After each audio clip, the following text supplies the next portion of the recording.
You know that feeling? You look at your friends' Instagram stories, and they seem to always have energy and clear goals, while you've spent 3 weekends in a row scrolling your phone in bed until 2 p.m.? Not because you're tired, but because your brain feels hijacked. You want to do something meaningful, but you always choose the most pointless activities instead. Today, I'll tell you about Emily's story, a marketing manager who didn't finish a single personal goal for 18 months straight. Through an unexpected discovery, she completely changed how her mind works. In 8 months, she ran a marathon, published a book, and got accepted into an MBA program. Emily Thompson had a notebook full of New Year's resolutions.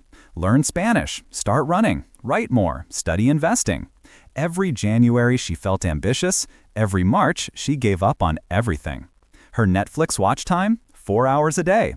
Her reading list? 47 unread books and growing. What hurt most wasn't lack of time. She had entire weekends free, but it was like being under a spell. She could only do the most boring things. She'd watch How to Change Your Life videos on YouTube for 3 hours, then stay exactly where she was. The change happened on what seemed like a normal Tuesday night. Emily's niece, a 7-year-old girl, came to stay overnight. While Emily was lying on the couch scrolling her phone as usual, her niece asked a question. "Aunt Emily, why do grown-ups always look at their phones but never look happy?" Emily froze. She realized she hadn't looked up for 3 hours, while this 7-year-old had built a Lego castle, drawn 2 pictures, and made up a story. In that moment, she suddenly understood the problem. It wasn't that she lacked discipline. Her brain had forgotten what it felt like to create joy. Emily started what seemed like a crazy experiment. She read research from Harvard psychologists. When we always choose passive consumption, watching videos, binge-watching shows, instead of active creation, the parts of our brain responsible for motivation and reward actually shrink, like muscles that get weak when you don't use them. But the brain can change and adapt. She didn't need more willpower. She needed to wake up her creation circuits again. She started something called Creator Mornings.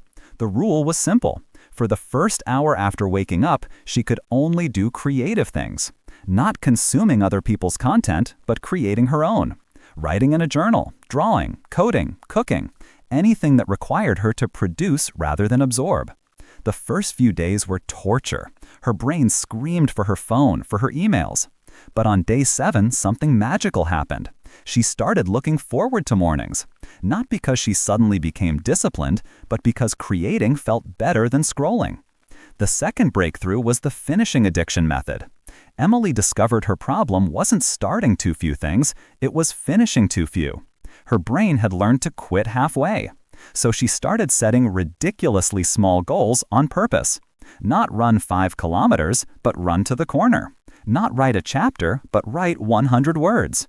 The key was she had to finish. Every completion, no matter how small, was retraining her brain to believe one thing. I am someone who finishes things. Brain research shows that completing tasks releases dopamine, and this chemical reward makes your brain want more completion. The third change was the most surprising, embracing boredom. Emily deleted all entertainment apps, but not to save time. She did it to let her brain relearn what bored meant. Research from the University of Michigan found that boredom is necessary for creativity and internal motivation. When your brain has no instant entertainment, it starts looking for more meaningful things to do. The first week, Emily almost went crazy. But in the second week, she noticed herself thinking, "What can I create?" instead of, "What can I watch?" 6 months later, Emily finished her first half marathon. Not because she forced herself, but running became her way of creating personal records. Her writing, 500 words every morning, had grown into a 150,000-word manuscript, and a publisher had just sent her a contract. The MBA? She didn't study late into the night. Instead, she turned studying into her daily creation project, making mind maps, writing case studies, recording her understanding. Learning wasn't a burden anymore. It was her favorite form of creation. Now I want to ask you something. When was the last time you created something? Not shared, liked, or commented, but truly created from nothing. If you can't remember, your brain might have forgotten that feeling. You have 2 paths. Keep being an advanced consumer, watching other people's lives, wondering why your own days feel so empty. Or tomorrow morning, before you pick up your phone, spend 10 minutes creating something. It doesn't need to be big. Write 3 sentences in a journal, draw a stick figure, hum a melody, and record it. What matters isn't quality. It's letting your brain remember this feeling. You're not just an audience member. You're a creator. Because when your brain tastes creation again, it will start wanting more. And when you start wanting to create instead of consume, your whole mind changes. 10 minutes, 1 creative act, tomorrow morning before your brain starts its daily noise. The question isn't whether you have time or talent. The question is, do you want to keep watching life pass by or start creating the life you want? The alarm is already set. See you tomorrow morning.